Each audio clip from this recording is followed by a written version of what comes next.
makan Shiruto. Apa sebenarnya Shiruto dan bagaimana dia berfungsi, okey? Sebenarnya cerita Shiruto ni bermula pada tahun 2011 ya. 3 orang saintis iaitu dia panggil Bruce Butler, Jules Hoffman dan juga Ralph Steinman ya. 3 orang saintis ni menang Nobel Prize kerana apa? Kajian yang menunjukkan satu bahan yang dipanggil IPPA1, okey, yang sangat penting dia digunakan untuk improve kita punya immune system dengan cara mengaktifkan makrofaj. Itu 3 orang dah menang Nobel Prize.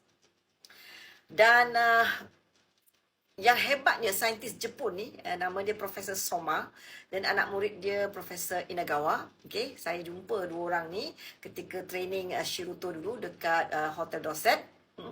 Apa yang hebatnya orang Jepun ni pula, mereka menemui satu kaedah bagaimana nak menghasilkan IPPA1 ini melalui pemakanan. Itulah Shiruto. Okey, Shiruto ni sebenarnya maksud dia perisai, okey.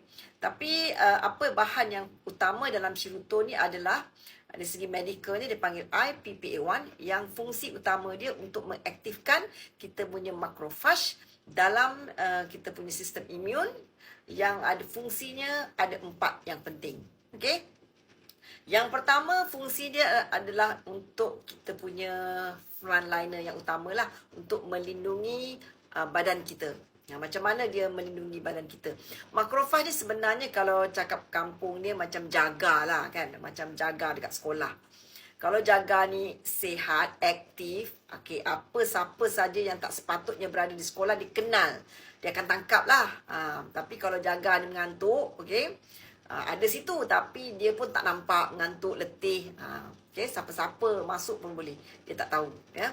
So macam tu jugalah. Makrofaj ni kalau dia aktif, okay, maka segala patogen, bakteria, virus yang cuba nak masuk ya ke dalam melalui sama ada makanan ataupun kita sedut ataupun kita sentuh, okay, makrofaj yang aktif akan halang, akan stopkan.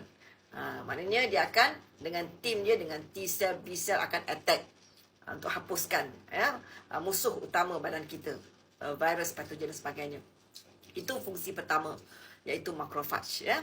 Yang kedua fungsi dia untuk kita selalu dengar bila kita kata imun je kita nak make sure boost kita punya imun, Sebenarnya imun kita ni yang penting adalah untuk kita regulate. Kita nak balance ya. Kita tak nak imun kita ni overreaction ataupun underreaction. Overreaction ni macam mana?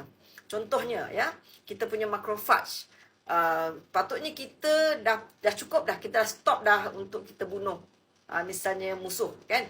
Tapi kalau macam over sangat, askar baik pun dia nak tembak juga. Itu overreaction ya. Overreaction ni penyakit-penyakit yang berkaitan dengan overreaction ni termasuklah macam alergi kan, yang banyak kita dengar, eczema, sinusitis, asthmatic yang berkaitan dengan SLE, yang berkaitan dengan autoimmune issues lah, arthritis rheumatoid, irritable bowel disease dan sebagainya. Ini disebabkan oleh overreaction. So dengan Shiruto dia boleh balancekan, ataupun underreaction pun tak boleh. Underreaction ni macam penyakit-penyakit seperti cancer, HIV, infection, bacteria, parasites, tuberculosis dan lain-lain. Okay, so bila kita ambil Shiruto ni, IPPA1 tu fungsinya untuk balancekan kita punya immune supaya jangan over ataupun underreaction. Okay, itu yang kedua. Yang ketiga, fungsi Shiruto adalah untuk menyingkirkan sel-sel yang rosak, abnormal cells ataupun sel-sel yang due to aging, penuaan. Dia akan singkirkan, hapuskan daripada sistem ya. Dan yang keempat yang paling penting lah saya rasa, Shiruto ni fungsi dia untuk membaik pulih ataupun repair cells, especially kan kalau kita lepas operation dan sebagainya, sel-sel kita rosak akibat macam contoh due to penyakit-penyakit kencing manis dan sebagainya ya, cancer dan sebagainya. So when we take Shiruto, dia akan bantu untuk repair kita punya sel.